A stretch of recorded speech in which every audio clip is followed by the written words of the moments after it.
Hi every one. நாளைக்கு India versus Pakistan match எப்படி இருக்க போகுது அப்படின்றத பற்றி ஒரு ஷார்ட் வீடியோ. இந்த மேட்ச்சுக்கு ஏன் இவ்வளோ ஹைப்பு? இது வந்து ரைவால்ரியே கிடையாது அப்படின்னு சூரியகுமார் யாதவ் முன்னாடியே சொல்லியிருந்தார். அஃப்கோர்ஸ் நானும் அதை ஒத்துக்கிறேன். நான் வந்து பாகிஸ்தானை ஒரு நமீபியா மாதிரியோ ஒரு யூஎஸ்ஏ மாதிரியோ தான் பார்க்குறேன். இது கேட்டு யாராவது அஃபெண்ட் ஆனீங்க அப்படின்னா நான் ரீசன் சொல்கிறேன், நான் ஸ்டார்ட்டே சொல்கிறேன். கடந்த கிட்டத்தட்ட 8-9 மேட்ச்சுகளில் ஆல்மோஸ்ட் எல்லா மேட்சுமே நம்ம ஜெயிச்சிருக்கோம். ஒரே ஒரு மேட்ச் மட்டும்தான் மழைனால நின்றுச்சு, இல்லைனா அதுவும் ஜெயிச்சிருப்போம். ஸோ 2022 ஏஷியா கப்பில் கடைசியாக ஒரு தடவை பாகிஸ்தான் நம்மளை தோக்கடிச்சாங்க. அதுக்கப்புறம் அது கூட லீக் மேட்ச்சில். அதுக்கப்புறம் ஒரு தடவை கூட நம்ம வந்து பாகிஸ்தான்கிட்ட தோக்க கூட இல்லை. அதே மாதிரி நம்ம கிரிக்கெட்டில் பாலிடிக்ஸ் இருக்குன்னு நீங்கள் ஃபீல் பண்ணிட்டு இருக்கீங்க. பட் நம்ம வந்து இப்போ வரைக்கும் வேர்ல்டு கப் ஜெயிக்கிறோம், வேர்ல்டு கப் ஃபைனல் வரோம். நம்ம வந்து கடந்த எனக்கு தெரிஞ்ச கிட்டத்தட்ட 2011 வேர்ல்டு கப்லேருந்து இப்போ வரைக்கும் ஒரே ஒரு டோர்னமெண்ட்டில் மட்டும்தான் நெக்ஸ்ட் லெவல் போகல. மீதி எல்லாத்துலேயும் செமிஃபைனல் லெவலில் வச்சு அட்லீஸ்ட் வருவோம். பட் பாகிஸ்தான் எத்தனை டோர்னமெண்ட்டில் வந்து வெளியே வந்திருக்காங்க அப்படிங்கிறத நீங்கள் பாருங்கள். அவங்க ஊரில் சாம்பியன்ஸ் ட்ராஃபி நடந்தப்பவே அவங்க புஷ் ஆனாங்க. ஸோ கம்பேரிட்டிவ்லி நம்மளுடைய டீம் ரொம்ப ஸ்ட்ராங்கு. ரெண்டாவது ஒரு ஸ்போர்ட்ஸ்மேன்ஷிப்பாக உங்களுக்கு மரியாதை கொடுக்கணும்லாம் நான் நினைக்கல before I go to prediction. ஏன்னா ப்ரெடிக்ஷன் பற்றி நான் சூப்பராக சொல்கிறேன். பட் ஸ்டில் வேல்காமில் தன்னுடைய கணவனை இழந்த பெண்களை அவ்வளோ அசிங்கமாக ட்வீட் பண்ண ஃபஹீம் நாய் மாதிரி ஆளுங்க இருக்கிற டீமுக்கு மரியாதை கொடுக்கணும்னு அவசியம் இல்லை. So now coming back to start. நாளைக்கு மேட்ச் வந்து ஃபர்ஹான் சூப்பராக ஆடுவார் அப்படின்றீங்க. ஃபர்ஹானை பொறுத்த வரைக்கும் அர்ஷதீப் வந்து ஒரு ஃபஸ்ட் ஓவர் அவர் தான் போடணும், ஹர்திக் போடக்கூடாது. ஸோ ஒரு 130 to 140 ஸ்பீடில் நல்ல அழகாக மிடில் இல்லைன்னா ஆஃப் ஸ்டெம்புக்கு பேக் டு த லென்த் டெலிவரியோ இல்லைனா கொஞ்சம் நல்ல லென்த்தி டெலிவரியோ கூட போட்டார் அப்படின்னா, அவர் ஸ்டம்பை எய்ம் பண்ணார் அப்படின்னா டெஃபினட்டாக அவுட். அர்ஷதீப் வந்து பார்த்தீங்கன்னா அரௌண்ட் த விக்கெட் வரணும். மிடில் இல்லைன்னா ஆஃப் ஸ்டெம்ப் அந்த ஆங்கிளில் போகிற மாதிரி பாலை நல்லா வந்து ஸ்ட்ரெயிட்டாக போடணும். அவருடைய லெஃப்ட் ஆர்ம்லேருந்து ஸ்ட்ரைட்டாக போடணும். அப்படி போட்டிங்கன்னா கண்டிப்பாக ஃபர்ஹான் அவுட்டு. இல்லை அவுட் சைட் ஆஃப் ஸ்டம்ப் போடுறீங்க அப்படின்னா ஃபர்ஹானோடைய பெரிய பவரே என்ன அப்படின்னு பார்த்தீங்கன்னா கவர்ஸில் அடிக்கக்கூடிய ஆள், வித்து பாலை நல்லா யூஸ் பண்ணுவாப்பில். அதே மாதிரி டீப் ஸ்கொயர் ஆஃபில் அடிப்பாப்பில். நான் சொன்ன மாதிரி ஸ்ட்ரெயிட் டெலிவரி போடணும். இது வந்து அர்ஷதீப்புக்கு கை வந்த கலை. அதனால் அவர் விக்கெட் எடுப்பாருன்னு நினைக்கிறேன். அடுத்து வந்து சையும் அயூப்லாம் ஒரு pace off outside off stump delivery போட்டாலே காலி. ஸோ அநேகமாக Hardik Pandya will do that well. But Hardik Pandya short deliveries தான் நல்லா போடுவார். ஸோ எனக்கு தெரிஞ்சு இதுவுமே அர்ஷதீப் பண்ணுறதுக்கான வாய்ப்புகள் இருக்குது. இல்லை அப்படின்னா நம்ம வந்து பும்ராவை ஒரு 5th ஓவர் கொண்டு வந்து எடுக்க வைக்கலாம்.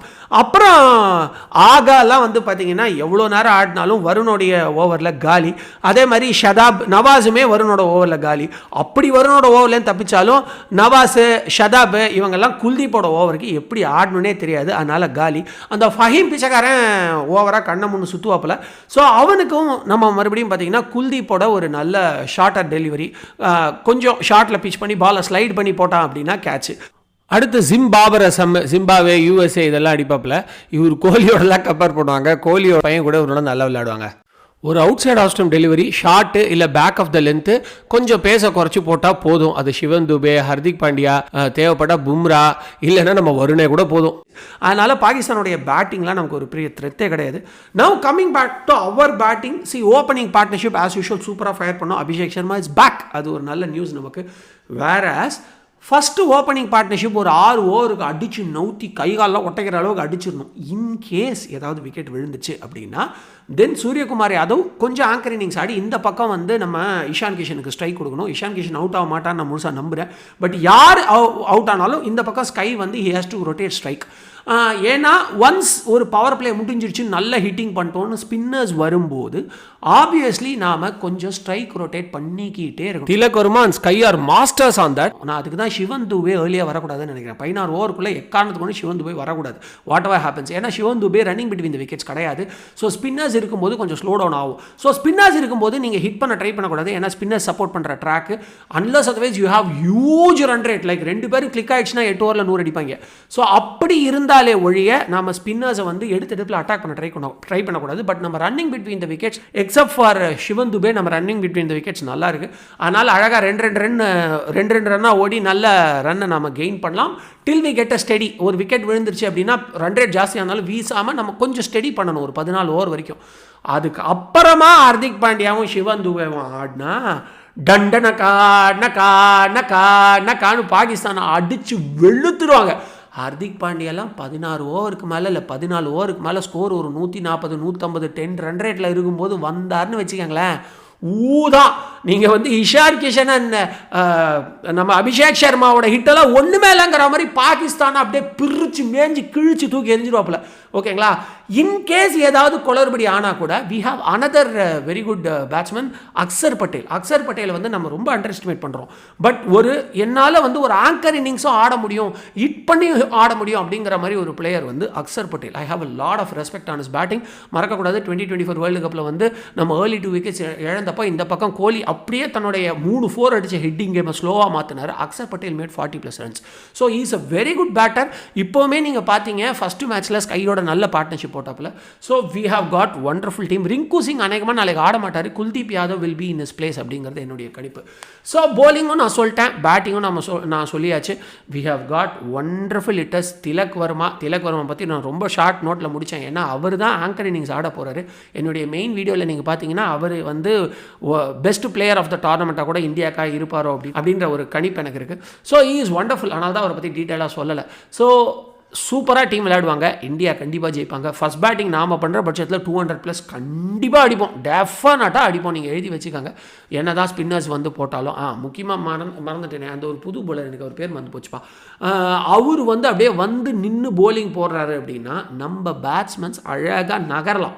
அதாவது இதை வந்து அஸ்வின் அவர்கள் சொல்லியிருக்காரு. He knows every nook and corner of cricket laws. அவர் வந்து நின்று போலிங் போடுறது அப்படிங்கிறது ஆக்சுவலி நாட் அக்செப்டட். ஆனால் அது வந்து அவருடைய ஸ்டைலுங்கிற மாதிரி இப்படி சமாளிச்சுட்டு போகிறாங்க. ஸோ பேட்ஸ்மேன் என்ன பண்ணலான்னா, இவர் வந்து திடீர்னு நிற்கிறாருங்க, இவர் நிற்பாரா போடுவாரானே தெரில அப்படின்னு நவுந்து வரலாம். அப்போ அம்பையர் அந்த ஒரு கன்ஃபியூஷன் வரும். ஸோ அந்த நின்று போடுறது தான் அவருடைய ஆயுதம், அந்த ஒரு கன்ஃபியூஷன் கிரியேட் பண்ணுறது தான் அவரோட ஆயுதம் அப்படின்னா நீங்கள் ஆயுதத்தையே சதைச்சிட்டிங்கன்னா எப்படி விளையாடுவீங்க? ஸோ அவர் பண்ணுறது ஒரு ஸ்ட்ராட்டஜின்னா நம்ம நகர்றதும் ஒரு ஸ்ட்ராட்டஜி தான். ஸோ ஹர்திக் பாண்டியா இருந்தால் கண்டிப்பாக நகர்வார் நான் நினைக்கிறேன். தம்பி என்னப்பா பண்ணிருக்கேன், இப்பெல்லாம் பண்ணக்கூடாதுப்பா அப்படின்னு கிரீஸ் விட்டு நகர்வார். ஸோ அது வந்து பேட்ஸ்மேன் எதிர்ப்பு தெரிவிக்கிறது. அதுக்கு அம்பையர் பதில் சொல்லி தான் அவனும், தம்பி இப்படி நின்னெல்லாம் போடாத, நீ வேணா நடந்து வந்து போட்டுக்கோ, பட் நின்னெல்லாம் போடக்கூடாது அப்படிம்பாரு. நடந்து வந்து போடுறதுன்றது ஜெயசூர்யா காலத்துலேருந்தே நடக்கிறது தான். ரொம்ப ஸ்லோவாக ஓடி வந்து போடுறதுலாம் நடக்கிறது தான். பட் நின்று போடுறது என்னை பொறுத்த வரைக்கும் நாட் அக்செப்டபிள். பேட்ஸ்மேன்ஸ் எதிர்ப்பு தெரிவிக்கலாம். ஸோ அந்த ஒரு ஸ்ட்ராட்டஜியில் அவரை காலி பண்ண முடியும். I think Hardik Pandya has the thought to do it. எனக்கு தெரிஞ்ச அபிஷேக் சர்மா இஷான் கிஷன் நின்றுட்டாங்கன்னா நீ நின்று போடு, தவழ்ந்துக்கிட்டே போடு, உன் மூஞ்சி உடையும். அந்த அளவுக்கு 6-4 பறக்கும்.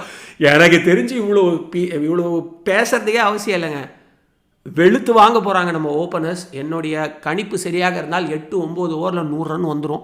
90+ ரன்ஸில் தான் நம்ம வந்து ஒரு விக்கெட்டே லூஸ் பண்ணுவோம்னு நான் நினைக்கிறேன். அந்த அளவுக்கு நம்மக்கிட்ட செம்ம அட்டாக் இருக்குது. ஷைன் அஃப்ரிடி ஃபார்மில் இருக்கும்போதே பிறந்திருக்கோம், இப்போ ஃபார்மில் வேறு இல்லை.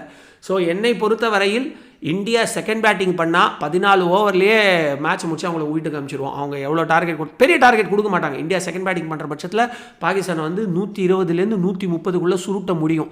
மிதமிஞ்சி போனால் 160 தாண்டாது பாகிஸ்தான். நம்ம போலிங் அட்டாக் அவ்வளோ நல்லா இருக்குது. யூஎஸ்ஏவே அதை செஞ்சுருக்க முடியும், பட் அவங்க போட்டு கொடுத்தாங்க because of geo political pressure. அவங்க கண்ட்ரிலேருந்து இன்ஸ்ட்ரக்ஷன் வந்திருக்கும். ஸோ இந்தியா ஃபர்ஸ்ட் பேட்டிங் பண்ணிச்சுன்னா 200+ கன்ஃபர்ம்டு. அவங்கள 120 சுருட்டி ஒரு 80-100 ரன் வித்தியாசத்தில் ஜெயிப்போம்.